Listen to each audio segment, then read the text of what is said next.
CNews, Laurence Ferrari. Et notre invité ce matin dans la grande interview sur CNews et Europe 1, c'est Michel-Édouard Leclerc. Bonjour à vous. Bonjour Laurence. L'information de la nuit, c'est cet accord qui a été conclu entre les États-Unis et l'Iran pour mettre fin immédiatement à la guerre sur tous les fronts. Il prévoit la réouverture du détroit d'Ormuz, la fin du blocus maritime américain, dès lors que la signature sera effective, c'est-à-dire vendredi prochain. L'effet immédiat, c'est la chute des cours du pétrole, moins 4%. Quand est-ce que nous verrons les prix à la pompe baisser, Michel-Édouard Leclerc, puisque Maud Bréjon, porte-parole du gouvernement, demande que les prix à la pompe, la baisse soit aussi rapide que la hausse l'a été. Alors d'abord, faut s'assurer que ce soit crédible. C'est le jour anniversaire de Trump, donc il est capable d'annoncer des bonnes nouvelles jusqu'à demain. Hein. Il adore se mettre en scène comme ça. Bien sûr. On peut quand même espérer qu'il y ait un accord d'ici la fin de la semaine. Moi, j'y crois à moitié. Hein. Bon, je le souhaite. Je le souhaite pour le peuple iranien, pour les peuples libanais. Faut quand même voir que dans cette histoire, il n'est plus resté grand-chose des velléités de libérer les peuples iraniens de l'autoritarisme des mollahs.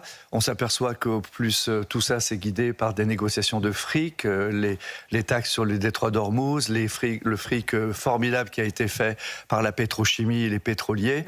Moi, ça m'écœure beaucoup. Mais j'espère que tout ça peut s'arrêter. Et si ça s'arrête, effectivement... Il y aura une baisse des carburants ? Oui, bien sûr. Alors, mais là, dès cette semaine-là, non, au rythme, il y aura une baisse des carburants au rythme de la libération des 1200 pétroliers qui sont dans le Golfe Persique et qui devront repasser par le détroit d'Ormuz. Il y a un petit peu de pétrole qui part sur des convois de camions et puis des oléoducs un peu marginaux. Pour que ça baisse vraiment et que ça dure, il faut libérer le détroit d'Ormuz. Il faut qu'il soit libre. Et donc on table sur une baisse de quoi ? De combien de centimes par litre ? C'est plus la peine. Tous les jours a eu sa cotation, laissez tomber. Je me suis fait avoir aussi. Non. Si vraiment ils font la paix, alors à ce moment-là, on va revenir vers quelque chose comme 80 dollars le baril. Ce qui me laisse perplexe, vous voyez, c'est que dans la logique trumpiste, ils ont été virer le président du Venezuela en disant aux compagnies pétrolières américaines d'aller forer au Venezuela, alors que ça coûte beaucoup plus cher d'aller forer au Venezuela. Ils ont privé les Chinois, les Cubains de pétrole. Moi, je ne sais pas trop quel est le jeu de qui dans lequel on entraîne qui là-dedans. Hein. Puis alors, vous avez vu, même au niveau de l'Europe, vous n'avez pas entendu pendant ce temps-là beaucoup les pays européens de l'Europe du Nord qui ont accès à un pétrole aujourd'hui, où ils font beaucoup d'argent autour de la Baltique et de la mer du Nord. Et donc vous voyez bien que la géopolitique et le fric l'emporte sur la rationalité en fait. Mais les consommateurs, eux, ce qui les intéresse, c'est les prix à la pompe et évidemment la façon dont ils peuvent finir les fins de mois. Qu'est-ce que vous proposez chez Leclerc on sera moins cher. Pour continuer à aider on sera moins cher, les Français, les déjà là, ce matin, on est sur le 10, sur les essences, on est bien placé sur le podium des moins chers et on challenge Total Access, bien que ce soit un prix contraint, qui ont bloqué leur prix après avoir cagnoté pendant des années. Vous savez, ça fait en 2 ans, nous avons été les moins chers de France dans 95% des cas. Donc là, cette fois-ci, on ne peut pas suivre parce que c'est politique, ils ont bloqué leur prix. Mais voilà, quand vous dites cagnoter, c'est-à-dire qu'ils ont engrangé tellement de bénéfices avant qu'ils peuvent se permettre de faire ça. Oui, mais dès qu'ils vont devoir se lâcher, dès qu'ils seront plus obligés de répondre aux injonctions du président, du Premier ministre ou de leur réputation, Leclerc devient moins cher. Bon, c'est ce que vous nous dites évidemment en représentant Leclerc. Est-ce que ça s'est ressenti dans la consommation des derniers jours ? Est-ce qu'il y a eu une embellie ? Est-ce que les Français se sont dit tiens, il y a peut-être... Je ne parlerai pas d'embellie parce que le climat est assez anxiogène. La consommation des carburants s'est réduite à près de 10%, à la fois professionnel et public. Peut-être plus de transport collectif, peut-être plus de vélos, peut-être moins de voitures le week-end, moins de voyages. Alors d'ailleurs, ça c'est vrai. Leclerc on est un très gros voyagiste en France et en fait les destinations maintenant sont beaucoup plus françaises qu'à l'étranger. Alors il y a la question du prix des carburants, de la volatilité des prix des billets suite au prix des carburants. Donc les grands voyages, il y en a moins. Il y a près de 20% de ventes de moins de voyages à l'étranger. Mais il y a aussi les conditions militaires. Vous savez, il y a très peu de couloirs pour partir en Asie aujourd'hui, entre l'Ukraine et le Liban. Et même en bas, en Afrique, qui se cognent dessus aussi, les couloirs sont... Donc les Français vont partir en France, c'est une bonne nouvelle pour Les Français vont plutôt partir en France, et c'est plutôt bien, parce qu'en plus... on est la première destination touristique du monde. Donc près de plus de 100 millions de touristes. Merci Notre-Dame, merci les Jeux Olympiques. La carte postale était belle. Faisons en sorte de bien les accueillir. Michel-Édouard Leclerc, mais est-ce qu'il y a eu une reprise de la consommation ces dernières années ? Est-ce que vous l'avez noté ? Alors pas seulement sur l'essence, mais sur la consommation en général dans les magasins. Non, la consommation est atone. C'est elle qui tire la moitié du PIB français, de la production intérieure brute. Elle est atone. Alors, des enseignes comme Système U, Intermarché, Leclerc, Action, Lidl, tous ceux qui ont des offres qui correspondent à des faibles pouvoirs d'achat marchent bien. À côté de ça... Des marques distributeurs, c'est ça hein, des marques de distributeurs ou des enseignes comme les nôtres. Là, on cartonne.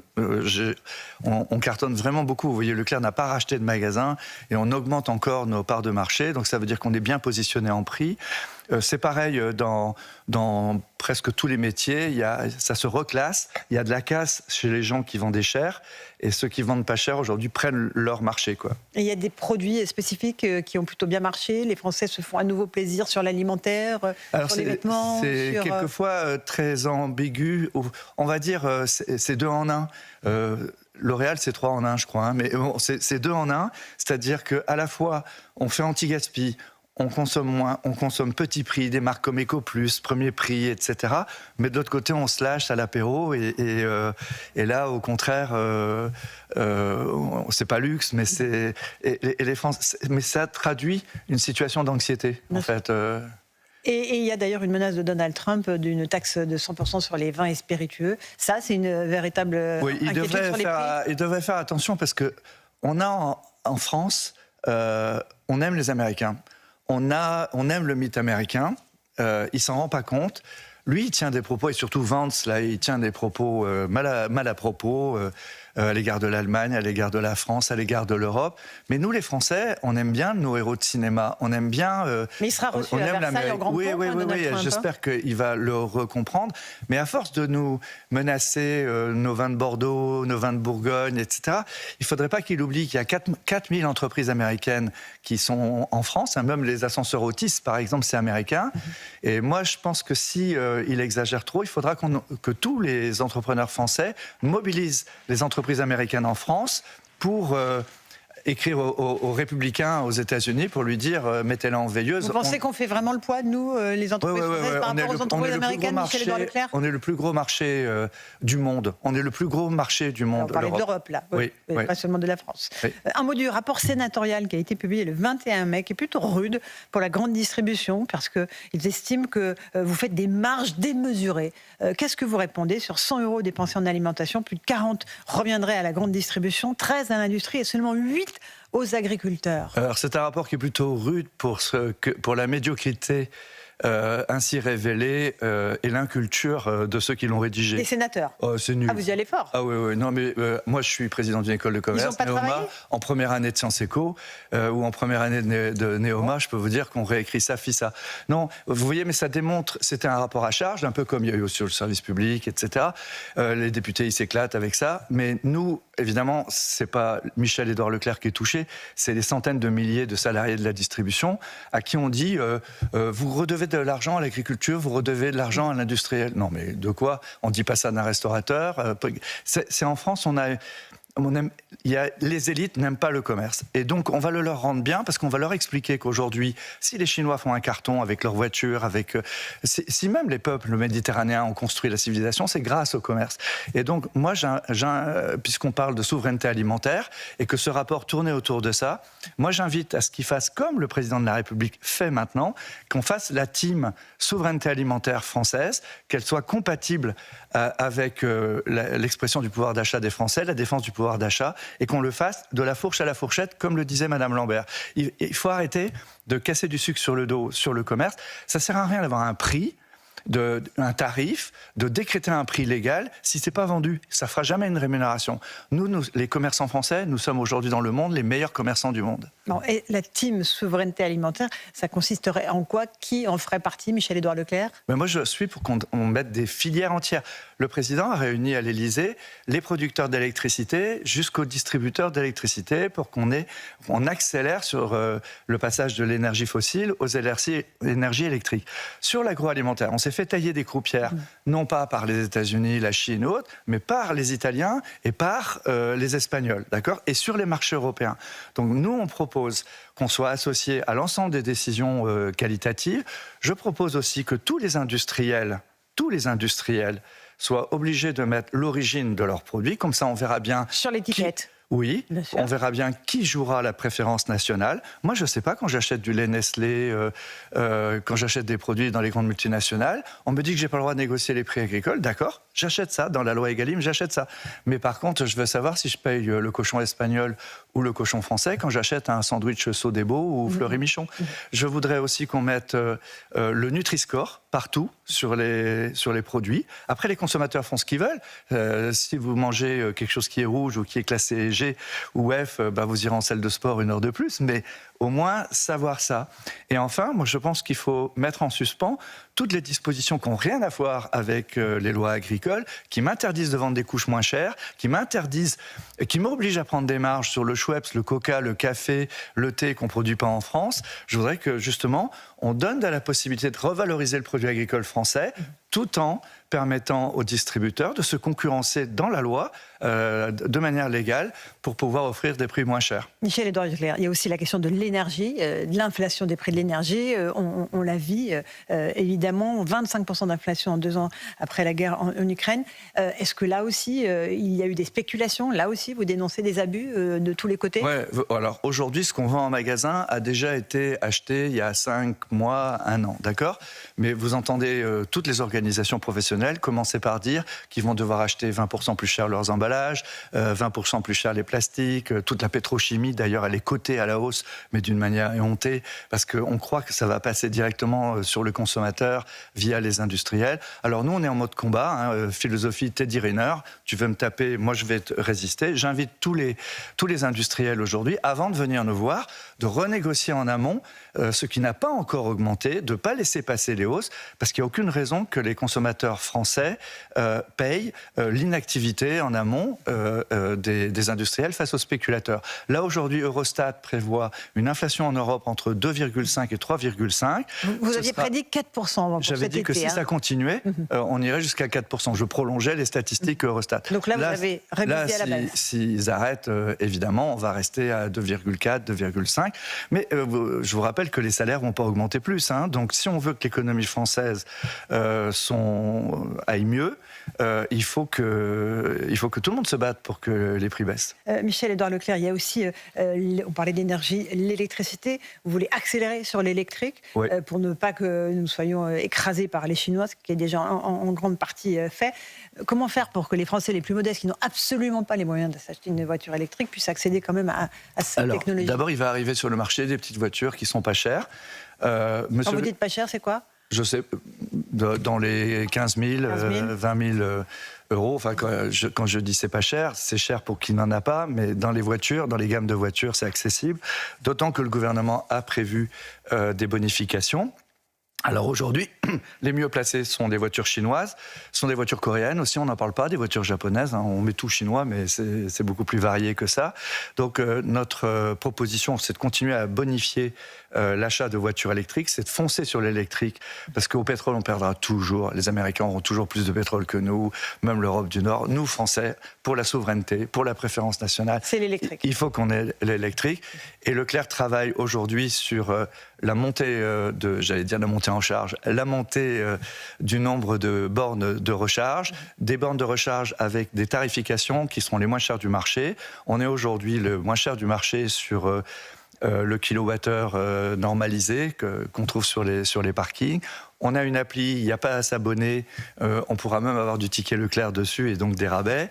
Et aujourd'hui, il y a déjà une petite compétition entre Aldi et Lidl sur les charges rapides ou sur les charges normalisées. Je pense qu'on va transférer une partie de l'intérêt pour le pouvoir... Des aides sur le carburant vers l'électrique, parce que vous avez vu, les voitures électriques, c'est plus 40%, c'est plus 14% le mois dernier.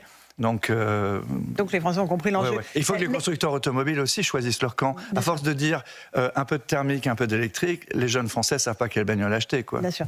Il y a aussi une question sur les abonnements, sur les recharges électriques. C'est assez illisible. Oui. Les prix, c'est ce que choisir qui révèle ça. Alors là, pareil, vous voulez plus de transparence? On vous fera quelques petites annonces bientôt. Là, Leclerc va être leader sur l'électrique, comme on a été leader sur les carburants. Bon.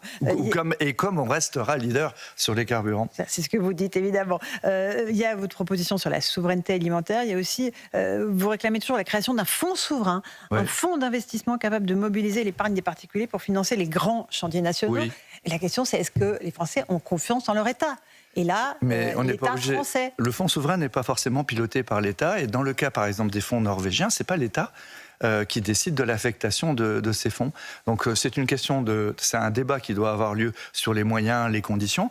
Mais l'idée de faire un fonds qui mobilise l'ensemble de l'épargne et même qui proposerait de la défiscalisation à des gens riches, plutôt que de les taper une fois et qu'ils s'en aillent, on leur proposerait des opérations de défiscalisation. Je pense que ça marcherait. Vous voyez, par exemple, il manque 2 millions de logements en France. Eh bien, c'est pas grave de s'endetter de la valeur de 2 millions si ces actifs existent. On ne change pas l'équilibre. Mais on permettrait à des gens qui, d'habitude, défiscalisent des œuvres d'art, défiscalisent dans la culture, défiscalisent dans l'humanitaire, on leur permettrait ça sur le logement social. Ça serait bien pour les Français, 2 millions de logements. Je prends cet exemple, mais il y en a beaucoup. Bon.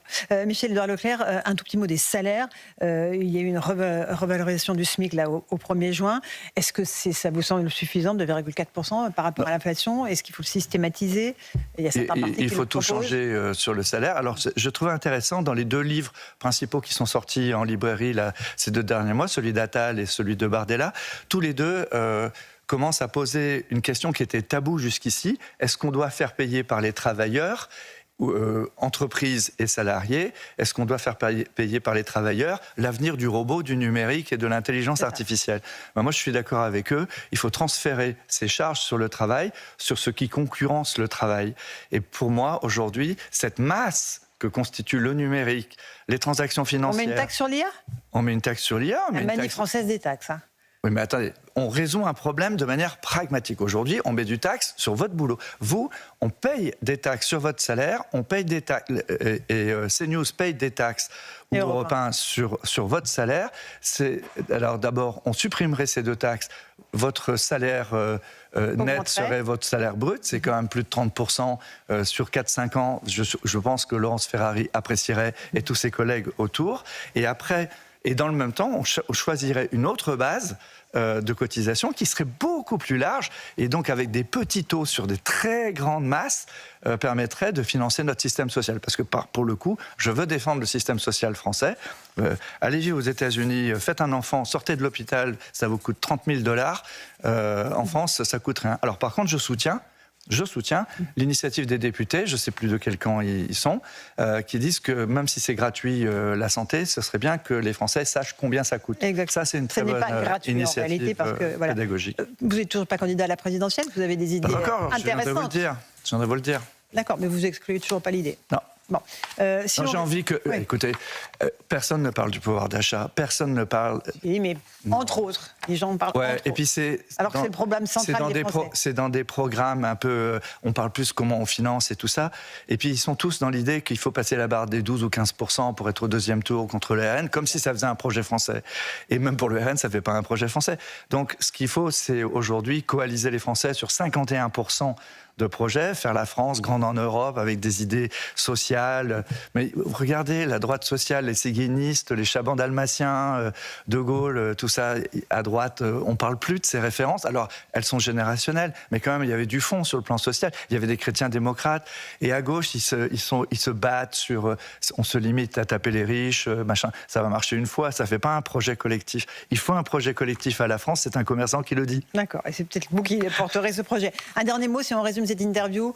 Donc, inflation plutôt à la baisse, les prix des carburants carburant vont à la baisse, la consommation peut repartir cet été, Michel-Édouard Leclerc? Oui, ça peut repartir. Ah, si c'est vrai, Si je tout montre s'avère, oui. ce tableau. Si vraiment Trump change d'avis et va se reposer un peu ou va jouer au golf, Si les Iraniens acceptent aussi. Hein, ouais. Et puis il y a aussi de savoir comment ça va finir cette histoire avec Netanyahou, parce que lui, il n'a pas intérêt de finir. C'est ça le problème. Non, mais sur la consommation, ça peut repartir à condition que... Ah oui, voilà, les Français ont un appétit d'équipement et de consommation qui est très très fort. Ils le retiennent aujourd'hui parce qu'ils ne savent pas si leurs enfants vont avoir leur retraite, un emploi et tout ça. Et c'est normal, c'est normal. Ben, vous connaissez, vous comme moi, quel que soit le niveau de revenu. Hein. Et c'est ce qui explique qu'on a un taux d'épargne très élevé en France. Mais si ça va mieux, les Français... en plus, on a plein de projets industriels en France. Choose France, ça a bien marché quand même. Bon, hein. Écoutez, merci beaucoup Michel-Édouard Leclerc. Une petite humeur d'optimisme ce matin dans la grande interview. Kenavo, on dit chez moi.